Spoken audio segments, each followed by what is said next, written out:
Catus, Maximus here. This is a video on how to do just a quick basic service on a Milwaukee Sawzall. Decided to pick this one up. It's beat, but not quite destroyed. It still works just fine. This is not going to include how to replace the quick release chuck. There's actually quite a few videos, and it's only like 30 bucks or something. Which on a $40 Sawzall I'm not going to do. The little support ring does tend to wear out, and how do you know it's really having issues is when you chuck a blade up. Whoop. The cord wouldn't get caught on everything. Sawzall blades, reciprocating saw blades, have a 5-degree angle. That way when they're pulling, they're actually kind of going downward, so they get a better bite. So when the chuck starts to wear out, the blade ends up sitting flat. There's actually 5 degrees of wear. But it's still something I'm going to just continue to use because it still holds blades just fine. This one does sound pretty good.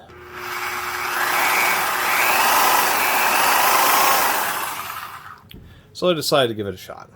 Anyway, this is a basic service. I'm not going to end up replacing the power cord because it still has life, but still has easily accessible brushes. These are like Bakelite brush guides or brush caps. So you want to use as wide a slot head screwdriver as possible that will fit in order to reduce the chance of chipping out the slot. Pull out the brush and just make sure it slides pretty easily.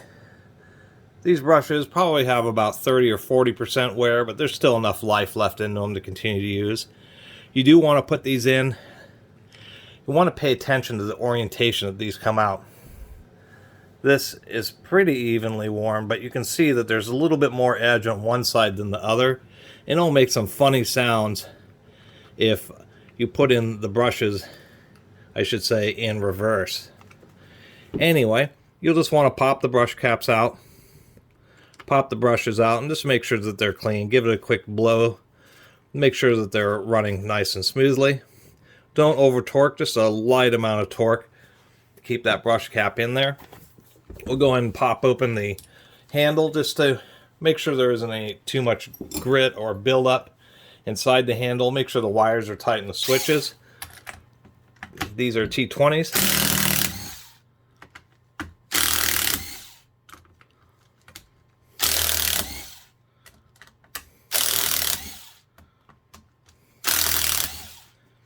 Do like this little Makita driver.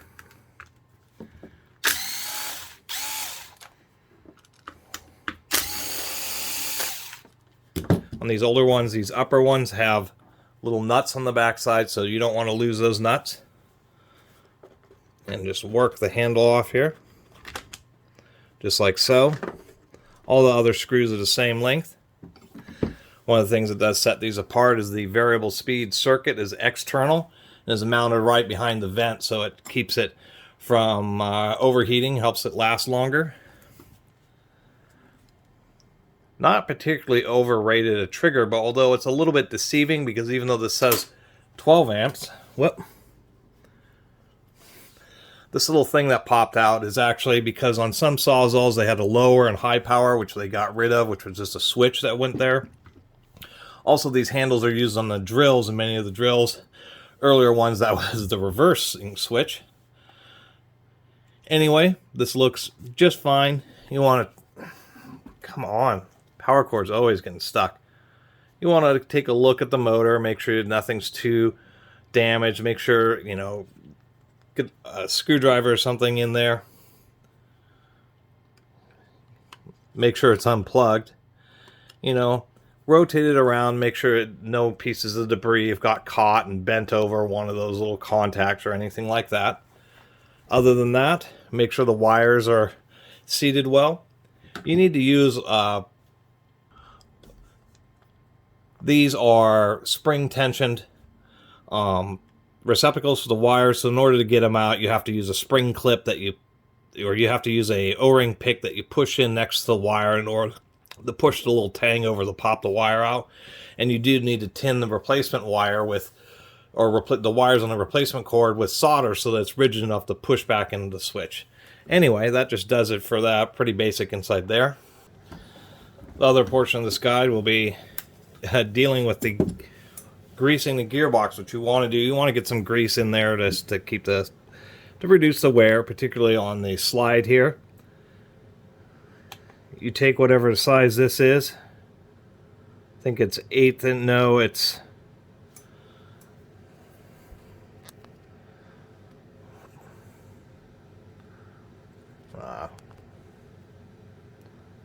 whatever that is.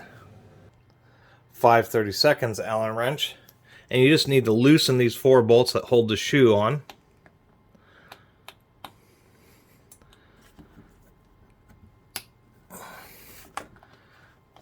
Which can be a little funky sometimes.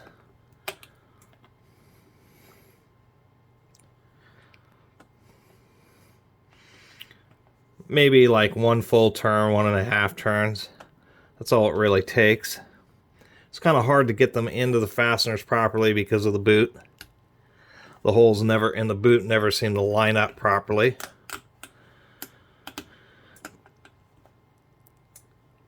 And can make it a chore to get the wrench into them because it wants to push the wrench off to the side.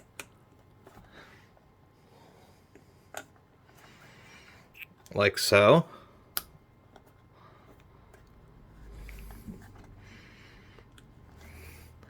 And these can be pretty tight.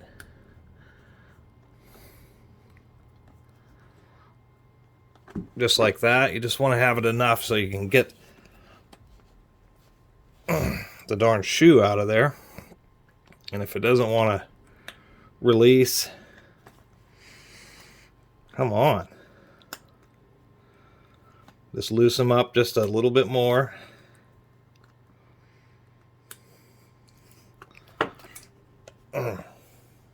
And yank the shoe out of here. This one's been pretty beat up, got cut through because somebody was doing some cuts. This got turned up and got the blade just badly into the blade and cut it totally apart. After you do that, just a matter of muscling off this boot. It's rubber, so it tends to want to get pretty stuck, and you just kind of grab it along the bottom,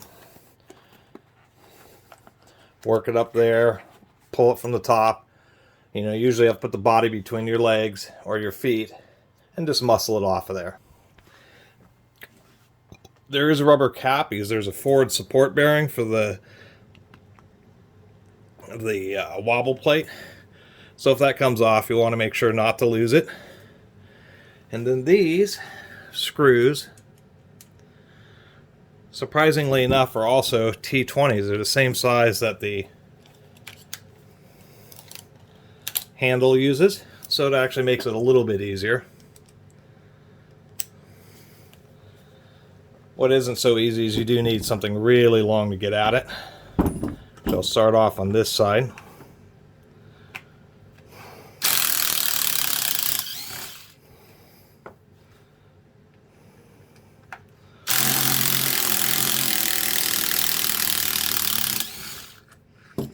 So the big difference from the screws is these upper screws go all the way through and into the plastic body. The lower screws only just attach the front of the gearbox to the diaphragm of the gearbox. The ones that go into the plastic have extra deep threads. They're known as plastites to help keep them from getting too loose. Part of the service too is if you really use Sawzalls a lot, these screws can come loose. So you want to make sure that they're, it allows you an opportunity to make sure they're nice and tight.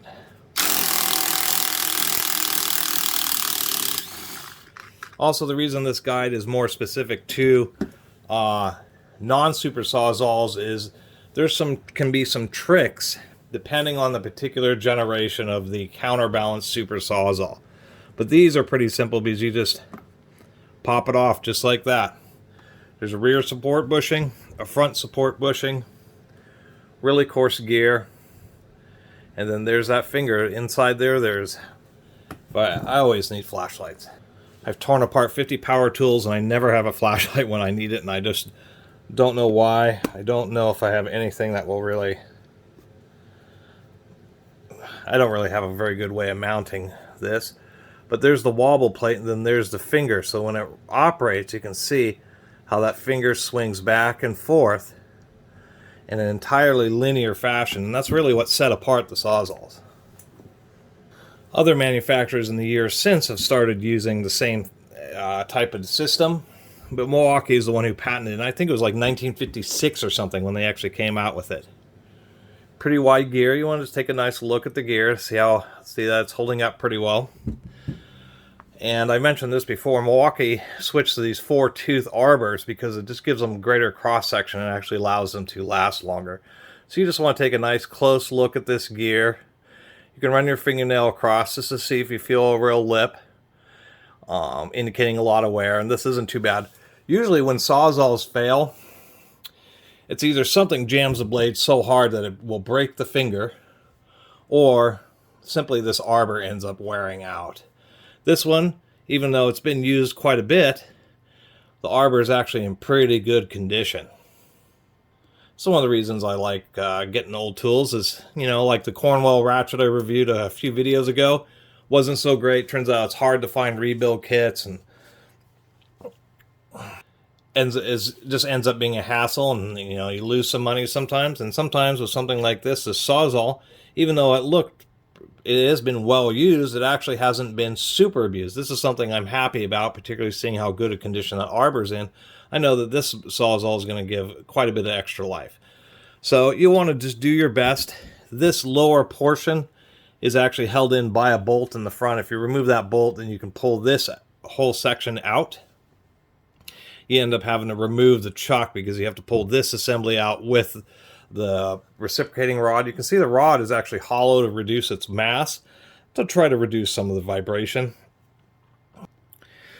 And you just try to clear out as much grease as you can. It's fine. You can put plenty of grease actually right down inside the rod itself. That keeps the ball pivot down in there nice and lubricated. And then just put some extra grease around on the inside of the gearbox there.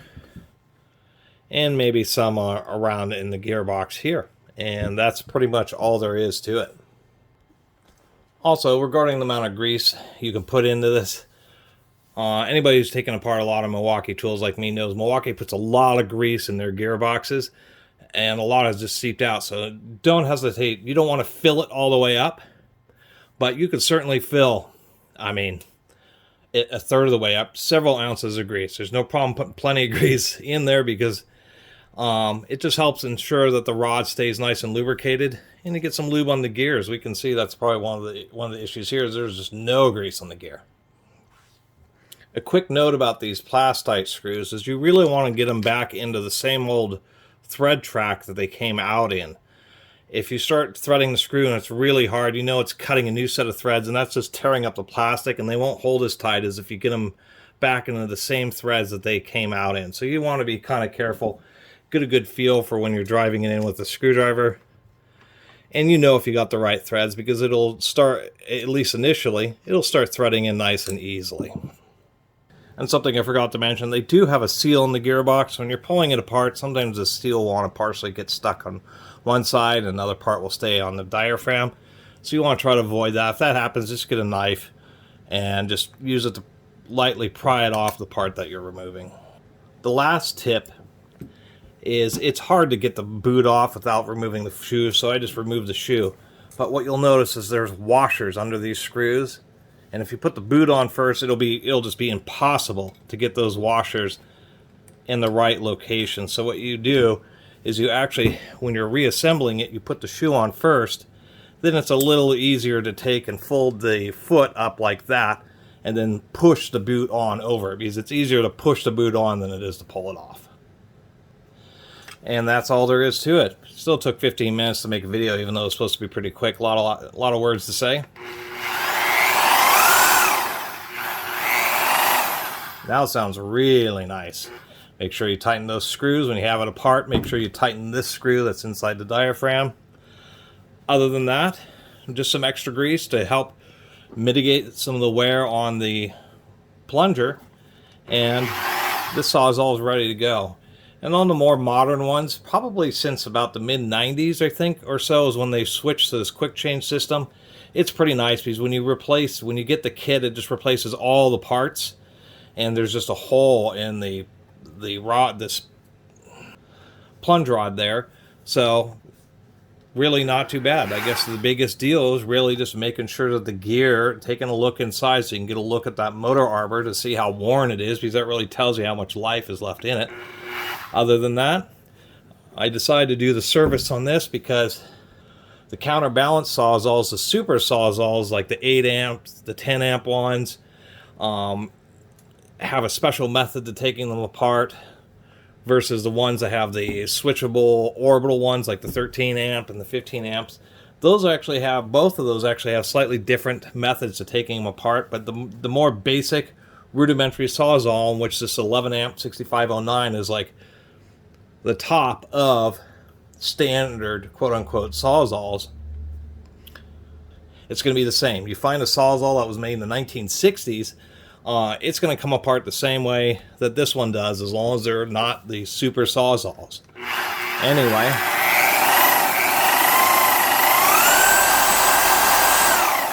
still hardly any vibration, even for a non-counterbalanced one. That's what made these just such an institution. Although the stroke length,